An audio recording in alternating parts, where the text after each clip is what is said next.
수지소만교회 성도 여러분, 진심으로 사랑합니다. 제가 이 자리에 다시금 서게 되는 날이 있다면 사랑한다는 말씀을 꼭 전해야겠다라고 생각을 했었습니다. 참으로 모두 다 너무나 힘든 시기 가운데 살아가고 있지요. 하지만 여러분을 사랑하는 사람이 있다는 그 사실을 잊지 마시고 꼭 힘내셨으면 좋겠습니다. 그런데 더 중요한 사실이 있죠. 그것은 제가 여러분을 사랑하는 것보다 훨씬 더 많이 사랑하는 분이 계시다는 사실입니다. 그분은 바로 우리 예수님이시죠.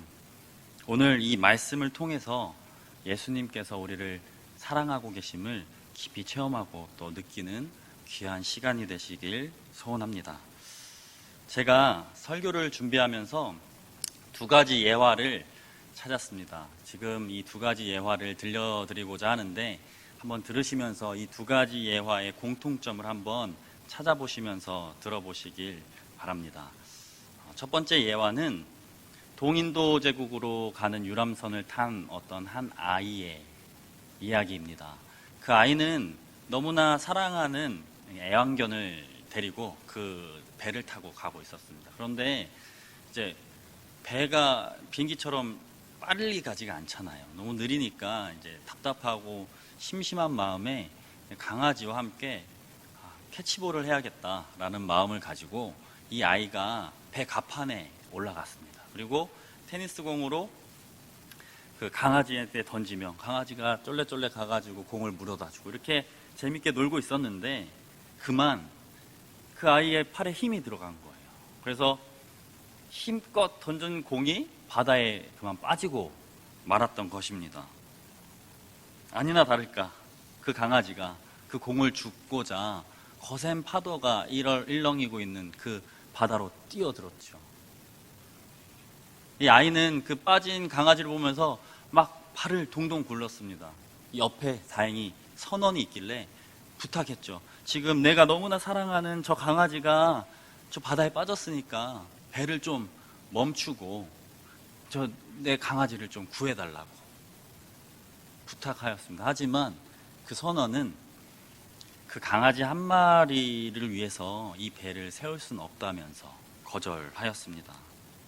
그 말을 듣자마자 그 아이가 어떻게 행동을 했을까요? 그 아이는 그 말을 듣자마자 바다로 뛰어들었습니다.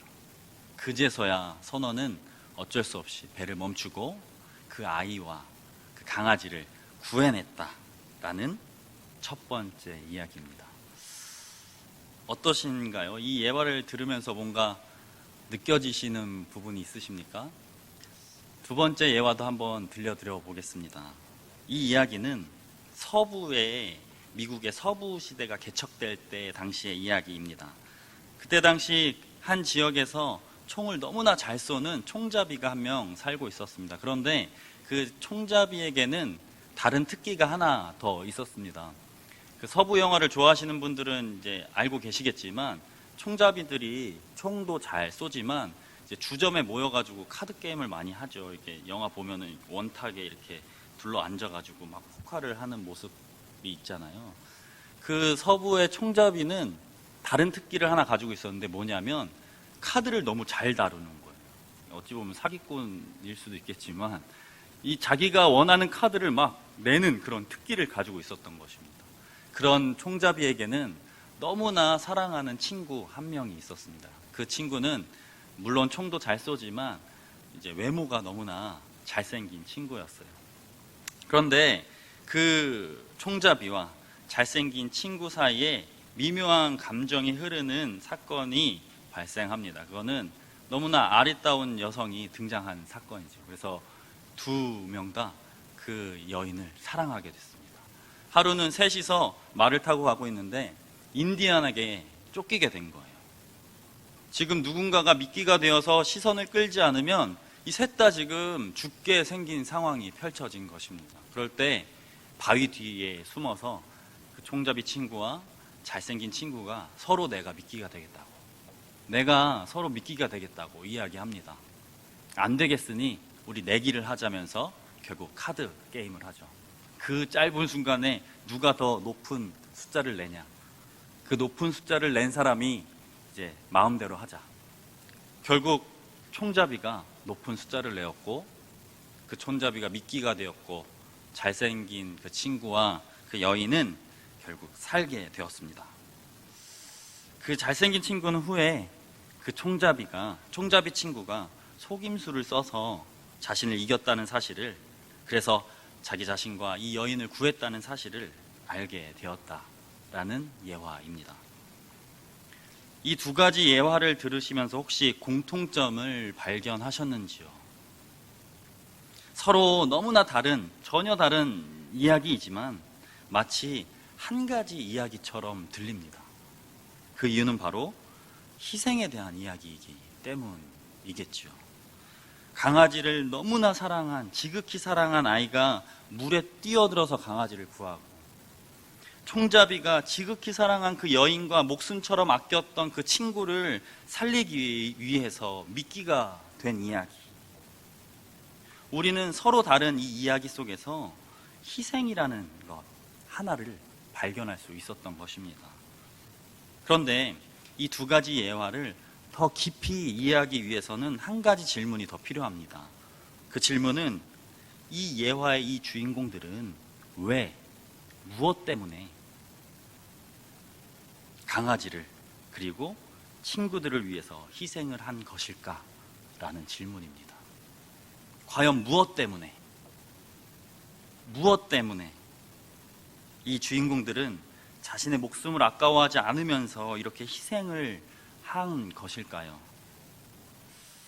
여러분이 다 너무나 잘 알고 있듯이 그 이유는 단 한 가지밖에 없겠죠. 바로 내가 살리고자 한 그 대상을 너무나 지극히 열렬하게 사랑했기 때문입니다. 우리는 이러한 이야기들과 또 생각들을 통해서 한 가지를 알 수가 있습니다. 바로 지금 막 열렬하게 지극히 사랑을 하고 있는 사람들의 모습은 바로 이와 같다라는 것입니다. 사실 여기에 모인 우리는 오늘 들려드린 이 두 가지 예화와 너무나 비슷한 한 가지 이야기를 너무나 잘 알고 있죠. 그 이야기는 바로 우리를 열렬히 사랑하신, 너무나 지극히 사랑하신 예수님의 이야기 아닙니까? 이러한 우리를 너무나 사랑하신 예수님의 그 이야기를 축약적으로 잘 표현하여서 적어놓은 성경 말씀이 있습니다. 그 말씀은 바로 오늘 우리가 함께 읽었던 오늘 이 말씀입니다. 5절부터 8절까지의 말씀을 제가 한번 다시 읽어보겠습니다. 5절부터 8절입니다. 너희 안에 이 마음을 품으라. 곧 그리스도 예수의 마음이니 그는 근본 하나님의 본체시나 하나님과 동등됨을 취할 것으로 여기지 아니하시고 오히려 자기를 비워 종의 형체를 가지사 사람들과 같이 되셨고 사람의 모양으로 나타나서 자기를 낮추시고 죽기까지 복종하셨으니 곧 십자가에 죽으심이라. 예수님께서는 우리를 너무나 사랑하셔서 너무나 지극히 열렬히 사랑하셔서 오늘 말씀에서 나타난 바와 같은 일을 하셨습니다. 앞에서 그 예화의 그 아이와 같이 우리를 너무나 사랑하셔서 높은 곳에서 낮은 곳으로 뛰어드셨습니다. 그리고 그 사랑하는 사람들과 함께 하셨죠. 그리고 결국에는 두 번째 예화의 그 총잡이와 같이 내가 너무나 사랑하는 그 사람을 살리기 위하여서 우리를 대신하여 죽으셨습니다. 바울은 지금 예수님의 그 간절한 그 사랑을 우리에게 간절하게 표현하고 있는 것입니다. 우리는 이 사건, 예수님이 우리를 너무나 사랑하셔서 우리에게 오신 이 사건을 성육신 사건이라고 이야기합니다. 그런데 사랑하는 성도 여러분, 이 성육신이라는 것 어떻게 좀 잘 알고 계시는지요? 신학적으로 말하자면 하나님이신 그리스도께서 사람의 몸을 입고 동정녀를 통해서 탄생하신, 그래서 인류를 구원하신, 그러니까 신이신 신이 인간이 되신 그 역사적인 사건을 우리는 성육신이라고 이야기합니다. 어찌 보면 이 성육신 사건은 예수님께서 우리에게 보여주실 수 있는 그 사랑의 그 표현을 가장 잘 표현한 사건이라고 해도 과언이 아닙니다. 왜냐하면 앞에서 그 말씀드렸던 것과 같이 사랑은 곧 희생이라는 것으로 표현이 되고, 희생이라는 것은 곧 사랑의 가장 큰 표현 방법이기 때문입니다. 우리 모두는 이런 성육신의 이 이야기, 예수님의 이 이야기를 통하여서 하나님을 알게 되었고, 그리고 또 예수님을 알게 되었습니다. 우리를 너무나 사랑하셨던, 아니 지금까지도 지극히 사랑하고 계시는 그 한 존재가 있다는 그 사실, 그 사실을 성육신의 그 예수님의 이야기를 통해서 알게 되었고, 지금 여러분은 이 자리에 앉을 수 있었던 것이죠. 결국 우리 모두는 어찌 보면 이 예수님의 성육신하여서 우리 옆에 오신 이 이야기를 통해서 이 자리에 앉아 있을 수 있었던 것입니다. 그런데 성도 여러분, 여기서 너무나 중요한 사실은 이 성육신이라는 것은 비단 2000년 전에 일어났던 단 한 번의 사건이 아니라는 사실입니다. 정말 중요한 사실은 지금도 우리 가운데서 실제로 일어나고 있는 그 하나님의 사랑의 사건이 바로 이 성육신의 사건이라는 것이죠.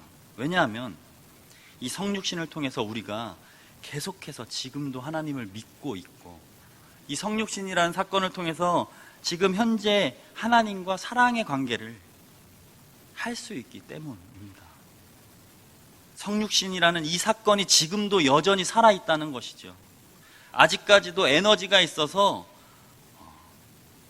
활동하고 있다는, 우리 가운데서 활동하고 있다는 뜻이고 또 증거입니다. 우리 교회는 절기마다 이제 성찬식을 하죠. 저는 이제 신학교 다닐 때 저희 신학교에서는 이제 개강 예배 때 그리고 종강 예배 때 꼭 성찬식을 했었습니다. 근데 여러분, 성찬식을 할 때 어떠한 느낌이 혹시 드시는지요? 그리고 어떠한 생각을 하시면서 성찬식에 참여하십니까? 저는 신학교 다닐 그 당시 종강 예배 때 또 개강 예배 때 성찬식을 하면서 떠나지 않는 생각이 하나 있었습니다. 그 생각은 바로 도대체 내가 무엇이길래, 도대체 내가 무엇이길래 하는 생각이었습니다. 도대체 내가 무엇이길래 나를 이렇게 사랑하여 주셔서 몸과 피를 버리시면서까지 그 높고 높은 권위를 가지신 분이 이렇게 낮고 낮은 나에게까지, 나의 위치까지 오셔서 나를 사랑하여 주시는지 라는 생각이 떠나질 않아서 그 성찬식을 할 때마다 막 펑펑 울었던 기억이 납니다. 그때마다 옆에 있었던 전도사님들이 아니 야 성수야, 너는 무슨 죄를 이렇게 많이 지어가지고 성찬식 할 때마다 펑펑 우냐, 이런 농담을 했던 기억이 납니다. 아마 여기 계신 분들도 성찬식을 할 때마다 저와 비슷한 생각을 하면서 또 그런 느낌을 받으시면서 성찬식에 참여할 것이라고 생각을 합니다. 우리는 이 성육신과 십자가 사건을 통하여서 예수님이 얼마나 우리를 사랑하시는지를 알게 되었고, 또 그 성육신을 통하여서 지금도 현재에도 하나님의 사랑을 체험하면서 누리고 있다는 것이죠. 결코 이 사건은 2000년 전에 한 번 일어났던 사건이 아니라 지금도 살아있고 에너지가 있는 사건이라는 뜻입니다. 이러한 성육신은 우리로 하여금 하나님께로 이끌었습니다. 아니, 지금도 이끌고 있습니다. 혹시 이러한 사실에 동의하십니까? 이 사실을 너무나 잘 알고 있는 우리는, 그리고 그 사실을 너무나 인정하고 있는 우리는 이제는 조금 생각을 달리 할 때가 아닌가 생각합니다. 우리가 하나님을 만난 방법과 그 계기, 그리고 예수님을 알게 된 그 방법과 그 계기가 이 성육신에 있었다라는 것을 알게 된 우리는 우리의 생각을 이제는 조금 바꿔야 될 때라고 생각합니다. 그 생각의 확장은 바로 예수님께서 우리에게 보여주셨던 그 성육신, 그 성육신을 누리는 것에서 그치는 것이 아니라 그 방법대로 이제는 우리가 살아갈 수 있다라는 생각입니다. 우리가 예수님께서 주셨던 그 사랑을 성육신을 통해서 누리는 것에서는 넘어가서는 이제는 우리가 그 삶을 실제로 살아갈 수 있다라는 생각까지 확장할 수 있다는 것이죠. 성육신을 통해서 우리가 예수님께서 우리를 사랑하는 것을 알게 되었듯이 우리는 그 성육신의 삶을 우리 안에 모심으로, 우리가 성육신의 삶을 살아감으로 다른 사람에게 예수님의 사랑을 전할 수 있게 됩니다. 그리고 나아가서는 우리가 성육신의 삶을 삶으로 우리의 삶도 더욱 자유로워질 수 있습니다. 어떠한 두려움에도 얽매이지 않고 오직 사랑만을 선택하셨던 그 예수님의 자유함이 우리가 예수님과 같이 성육신의 삶을 살아감으로 자유함의 삶을 살아갈 수 있다는 것이지요. 그렇다면 구체적으로 성육신의 삶이라는 것은 어떠한 삶일까요? 예수님께서는 우리에게 성육신으로 오셔서 어떠한 삶을 구체적으로 살아가셨을까요? 오늘 말씀 6절, 7절을 보면 그 성육신의 삶에 대해서 나타나고 있습니다. 6절, 7절 말씀입니다. 그는 근본 하나님의 본체시나 하나님과 동등됨을 취할 것으로 여기지 아니하시고 오히려 자기를 비워 종의 형체를 가지사 사람들과 같이 되셨고, 예수님이 이 땅에 오셔서 사셨던 그 성육신의 삶의 첫 번째 모습은 바로 낮아지심이었습니다. 예수님의 본체는 하나님, 즉 신이셨지만 그 상태에서 머물러 계셨던 것이 아니라 우리의 모습으로, 즉 너무나 유한하고 연약한 우리의 모습으로 낮아지셨습니다. 자신의 자리를 고수하지 않으시고 움직이시고 우리의 모습까지 움직이셨습니다. 성육신의 삶이라는 것은 먼저는 낮아지는 것을 의미합니다.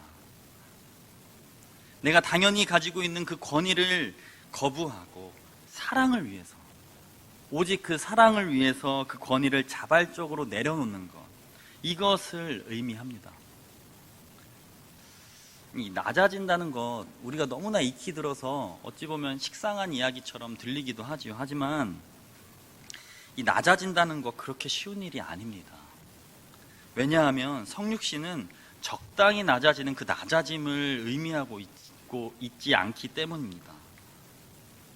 직장 상사가 적당히 부하 직원에게 잘해주는 그런 낮아짐을 이야기하는 것이 아니기 때문입니다. 예수님께서는 오늘 말씀에 보면 신에서 종이 되셨습니다. 신에서 어떠한 다른 존재가 된 것이 아니라 신에서 종이 되셨습니다. 우리와 똑같은 종의 모습이 되신 것이죠. 이것이 바로 낮아짐입니다. 사장의 모습에서 말단 직원, 아니 아르바이트생의 그 모습으로 진짜로 변하는 것, 잠깐 그런 모습을 내가 띄는 것이 아니라 진짜 그렇게 되는 것, 그런 삶을 살아가는 것, 그와 똑같은 삶을 살아가는 것, 그것이 바로 예수님이 우리에게 해주셨던 낮아지심입니다. 마땅히 권위가 있어서 그 권위의 위치를 고수할 수 있지만 그런 사람이 그 권위를 사랑하는 사람을 위해서 포기하는 것, 그것이 바로 예수님께서 우리에게 해주셨던 성육신의 낮아지심의 모습이었습니다. 지금 여기가 교회이기 때문에 교회로 예를 들자면 저 같은 목회자가 먼저 평신도와 같이 되는 것, 가지고 있던 권위를 사랑하기 때문에 내려놓는 것, 똑같이 나와 똑같은 존재로 존귀하게 여기는 것, 이것이 바로 성육신의 모습입니다. 이런 성육신의 낮아짐으로부터 우리가 너무나 잘 알고 있는 종교개혁은 시작되었죠. 그래서 지금의 개신교가 있게 된 것 아닙니까? 예수님의 성육신을 어떻게 하면 우리가 삶으로 보여줄 수 있을까? 예수님의 그 성육신의 모습을 어떻게 하면 우리가 이 삶에 나타낼 수 있을까? 치열하게 종교개혁자들이 고민하였던 것입니다. 그렇다면 우리는 우리의 삶 가운데 이러한 낮아짐을 어떻게 실천하며 성육신의 삶을 살아갈 수가 있을까요? 저는 먼저 이 종교 개혁자들처럼 어떻게 낮아지는 삶을 내 삶에 살 수 있을까라고 내 안에 고민하면서 품고 사는 것부터 시작이라고 생각합니다. 내가 어떻게 예수님이 하셨던 그 성육신의 그 삶을 내 안에서 또 내 삶 가운데 이뤄낼 수 있을까? 어떻게 하면 내가 예수님처럼 낮아지는 삶을 살 수 있을까? 고민하고 하나님과 이것을 가지고 같이 대화하는 것, 그것이 바로 낮아짐의 첫걸음입니다. 아마 이러한 첫걸음을 우리가 잘 떼는 순간 우리의 모습과 행동은 이전과는 다른 모습과 행동이 될 것입니다. 바로 낮아진 자의 모습으로 말이죠. 먼저는 제가 이런 낮은 자의 모습이 되길 소원하고 또 우리 함께 이런 모습이 되길 축복합니다. 두 번째, 예수님께서 하신 성육신의 삶의 모습, 예수님께서 성육신으로 우리에게 오셔서 살아가셨던 삶의 모습은 바로 함께 하심입니다. 요한복음 6장 53절부터 56절의 말씀을 제가 읽어드리겠습니다. 한번 잘 들어보시기 바랍니다. 예수께서 이르시되 내가 진실로 진실로 너희에게 이르노니 인자의 살을 먹지 아니하고 인자의 피를 마시지 아니하면 너희 속에 생명이 없느니라. 내 살을 먹고 내 피를 마시는 자는 영생을 가졌고 마지막 날에 내가 그를 다시 살리리니 내 살은 참된 양식이요 내 피는 참된 음료로다. 내 살을 먹고 내 피를 마시는 자는 내 안에 거하고 나도 그 안에 거하나니. 아멘. 예수님께서는 낮아지신 상태로 그냥 머물러 계신 것이 아니라 그 사랑하는 대상들과 함께 하셨습니다. 자신이 사랑함을 예수님께서는 함께함으로 표현하셨던 것이죠. 마치 첫 번째 예화의 그 어린 아이가 강아지를 너무나 사랑하여서 그 바다에 뛰어든 뒤에 자기 혼자 살겠다고 발버둥 친 것이 아니라 그 강아지를 꼭 안고 있었던 그 모습과 같이 말입니다. 내 살을 먹고 내 피를 마셔라. 그리하면 내가 너의 안에 거하고 너가 내 안에 거하게 될 것이다. 예수님께서 함께 하신 그 함께 하심은 마치 자신의 피와 살을 내어주시면서 함께 하신 것과 같았습니다. 상투적으로 그냥 같이 있었던 건 그 정도의 함께 하심이 아니었습니다. 내 살을 주면서까지, 내 피를 마시게 하면서까지 그와 관계하시고, 그리고 결국에는 나와 그가 융합하여서 진정한 한 몸이 될 때까지 함께 하신 것이죠. 이 말씀뿐만 아닙니다. 예수님의 모든 삶을 보면 함께 하심 투성입니다. 아픈 자들을 찾아가셔서 함께 하시고, 배고픈 자들과 먹는 것을 나누면서 함께 하시고, 불안하고 평안이 없는 자들과 함께 하시며, 우는 자들과 함께 우시면서 함께 하셨습니다. 이것이 바로 공생애이죠. 공생애. 이것이 예수님께서 성육신으로 오셔서 살아가신 함께 하심의 모습입니다. 우리 또한 성육신의 삶을 살기 위해선 이러한 함께하는 모습이 필요할 것이라 생각합니다. 마치 호러 영화의 한 장면처럼 내 살을 떼어주고 내 피를 주라는 말이 아니죠. 우리가 함께하는 함께함의 모습은 나의 것을 내어줌으로 가능합니다. 나의 것을 내어줌으로, 나의 시간을 내어주고, 내가 가지고 있는 나의 장소를 내어주고, 내가 가지고 있는 물질들을 내어주고, 내가 닫고 있었던 그 마음을 허물어서 내어주는 것. 이것으로 우리는 예수님께서 사셨던 그 공생애의 함께하심의 삶을 실천할 수 있을 것입니다. 마지막으로 예수님께서 성육신으로 오셔서 살아내셨던 그 삶의 모습은 바로 우리를 대신하는 삶입니다. 대신함. 오늘 말씀 8절을 한번 볼까요? 8절입니다. 사람의 모양으로 나타나사 자기를 낮추시고 죽기까지 복종하셨으니 곧 십자가에 죽으심이라. 예수님께서는 죄로 인해서 우리가 죽어야 되는데, 하지만 우리가 죽게 하지 않으시고 대신하여 죽으셨죠. 그리고 가장 극악한 죄인이 받는 십자가의 형벌을 대신 받으셨습니다.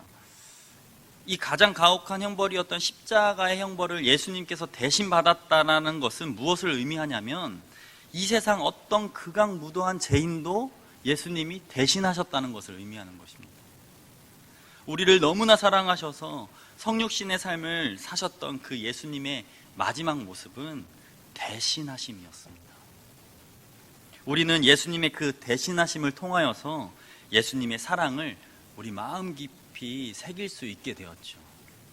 한번 생각해 보시기 바랍니다. 누가 우리에게 야, 교회 너무 좋아, 교회 가자 라고 해서 교회 와가지고 주님을 믿게 되었습니까? 아니면 누군가가 야, 우리 목사님 설교가 너무 좋아, 한번 설교 들어보자 해서 설교를 들으면서 내 안에 예수님이 생겼습니까? 물론 우리가 예수님을 알게 하는데 너무나 큰 영향을 미친 것은 사실이죠. 하지만 우리는 예수님께서 나를 위해서 나를 대신하셨다는 그 사실, 나를 대신하셔서 십자가에 죽었다는 그 사실을 통해서 예수님을 믿게 된 것 아닙니까? 예수님께서 우리를 대신하셨다는 것을 우리가 알게 되면서 우리는 우리 자신을 그제서야 돌아볼 수 있게 되었고, 나아가서는 우리가 그제서야 죄인임을 깨달을 수 있었던 것 아니겠습니까? 예수님께서 우리를 대신하셨던 것, 대신하심, 이것이 우리가 느끼는 예수님의 사랑의 핵심이라는 것이죠. 그렇다면 우리는 다른 사람에게 구원을 선포하기 위해서 다른 사람의 무엇을 대신할 수 있을까요? 그 사람의 아픔을 대신하고, 그 슬픔을 대신하고, 어려움을 대신하고, 그 사람의 고통을 또 대신하는 일. 어찌 보면 남을 위해서 지고 손해보는 일, 남을 정말 사랑하는 일. 마치 예수님이 우리를 대신하는 일에는 비교할 바가 못 되겠지만 그 모습 가운데 예수님의 사랑을 우리가 조금은 담아낼 수 있지 않을까요? 진심으로 너무나 사랑하는 우리 성도 여러분, 예수님께서 우리를 너무나 사랑하셔서 우리와 같이 되신 그 성육신의 삶을 깊이 체험하고 느끼며 묵상하는 우리 모두가 되길 주님의 이름으로 축복합니다. 우리가 예수님을 드러낼 수 있는 가장 좋은 방법은 예수님의 그 성육신의 그 사랑의 역사를 우리의 삶으로 가져오는 일입니다. 우리는 그동안 충분히 이야기했습니다. 우리는 그동안 충분히 이야기하였고, 우리는 그동안 충분히 전했습니다. 그 결과 이 세상 사람들 중에 예수님을 모르는 사람 없게 되었지요. 하지만 이 성육신이 무엇인지, 예수님이 구체적으로 내 자신을 위해서 어떤 삶을 사셨는지, 나를 얼마나 사랑하셔서 어떤 행동들을 하셨는지를 모르는 사람들이 태반입니다.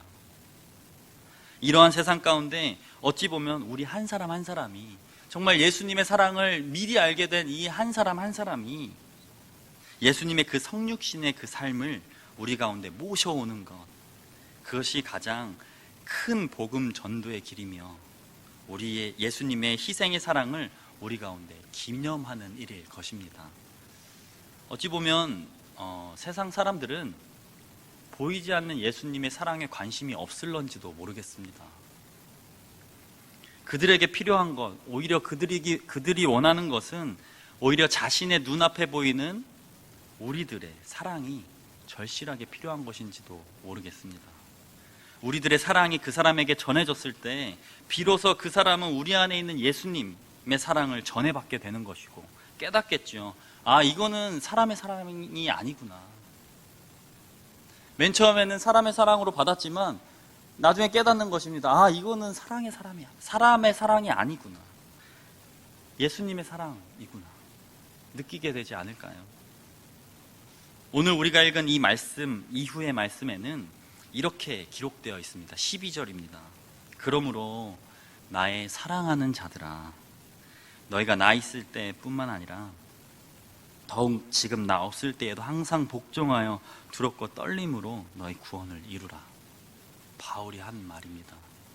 우리가 복종할 것은 어떠한 대상의 어떠한 한 사람이 아니고, 어떠한 무언가의 의식과 어떠한 일이 아니고, 바로 예수님께서 사랑으로 보여주셨던 그 삶들, 그 성육신의 삶, 예수님 그 자체를 내 안에 드러내는 것, 그것이 우리가 남은 여생 복종해야 하고 순종해야 할 일임을 바울은 마치 유언과 같이 이야기하고 있습니다. 이 빌립보서에 혹시 별명을 아십니까? 기쁨의 서신입니다. 바울은 이러한 성육신의 삶이 바로 기쁨임을 전하고 있고, 그런 삶을 살아가고 있는 그 빌립보 교회의 기쁨이라고 전하고 있는 것이죠. 사랑하는 성도 여러분, 우리가 예수님처럼 낮아지길 기도합니다. 우리가 예수님처럼 힘들어하는 사람들과 함께 하길 기도합니다. 우리가 예수님처럼 타인을 대신하길 간절히 기도합니다. 그리하여서 우리의 삶을 통하여서 많은 사람들이 예수님의 그 사랑을 느낄 수 있는 우리가 되길 진심으로 축복합니다. 이제 말씀을 마무리합니다. 아마 오늘 말씀의 이 성육신의 삶, 이 삶이 쉽지 않은 여정이 될 수도, 아니 어찌 보면 반대로 너무나 행복한 여정일지도 모르겠습니다. 사랑하는 성도 여러분, 부디 이러한 삶을 살아가실 때 힘내시길 바랍니다. 왜냐하면 이러한 우리와 예수님이 함께하고 계시기 때문입니다. 우리와 함께하고 있는 예수님은 우리에게 희망과 소망을 보여주시고 용기를 주시는 분이시기 때문입니다. 예수님께서는 중풍병자를 고치실 때 그냥 고쳐주신 것이 아니라 일어나라 라고 말씀하셨죠. 다른 사람들은 중풍병자를 보면서 아니야, 넌 못 일어나, 불가능해, 있을 수 없는 일이야, 현실적이지 않아 라고 말하였지만 예수님께서는 말씀하셨습니다. 일어나라. 그리고 그 중풍병자는 일어나는 용기를 택했지요. 그리고 베데스다 연못에서 오래된 병자를 만나셨을 때도 예수님께서 뭐라고 하셨습니까? 너의 자리를 들고 일어나 걸어가라 라고 말씀하셨어요. 요청하셨습니다. 그 병자 또한 어떻게 하였습니까? 예수님의 그 요청에 힘입어, 그 용기에 힘입어 자리를 박차고 걸어왔습니다. 세상 사람들은 불가능한 일이라고, 아니라고, 현실에선 있을 수 없는 일이라고 말하지만 예수님께서는 말씀하셨습니다. 아니다, 할 수 있다. 내가 지금 너네랑 함께하고 있지 않느냐, 할 수 있다, 일어나라. 이 모든 사람들에게는 예수님의 말씀을 믿고 용기를 내는 그 순간 기적이 일어났습니다. 주위의 다른 사람들은 불가능하다고, 비현실적이라고, 그냥 생긴 대로 그렇게 살아야 한다고, 순리대로 살아야 한다고 말하였지만 예수님께서는 아니라고, 할 수 있다고, 용기를 내라고, 너는 할 수 있다고 말씀하셨고, 그 말을 믿고 살아가는 순간 기적과 같은 삶이 그 순간 펼쳐진 것입니다. 너무나 사랑하는 성도 여러분, 예수님께서는 지금 우리에게도 이와 동일한 희망과 소망과 용기를 말씀을 통하여 전해주고 계십니다. 낮아지고 함께하고 대신하는 그 성육신의 삶이 혹시 불가능한 일이라고 느껴지시는지요? 또는 혹시 현실과는 전혀 동떨어진 삶이라고 생각되시는지요? 예수님께서 선사해 주시는 그 용기와 또 희망에 힘입어서 일어나는 사람은, 또 자리를 들고 실제로 걸어 나가는 사람은, 예수님의 말씀을 믿고 실행하는 그 사람들에게는 모두가 불가능한 것처럼 여기던 그 일이 가능하게 될 것입니다. 모두가 현실과는 동떨어져 있다고 느끼는 것처럼 느껴졌던 일이 언제 그랬냐는 듯 지극히 현실적인 일로 변할 것입니다. 우리에게 꿈과 용기를 주시는 이러한 예수님과 함께 성육신의 삶을 우리가 자유롭게 선택하고 또 살아감으로 진정한 예수님께서 희망으로 보여주시는 그 하나님의 나라를, 삶을 경험하고 또 살아나가는 저와 여러분이 되길 주님의 이름으로 축복합니다.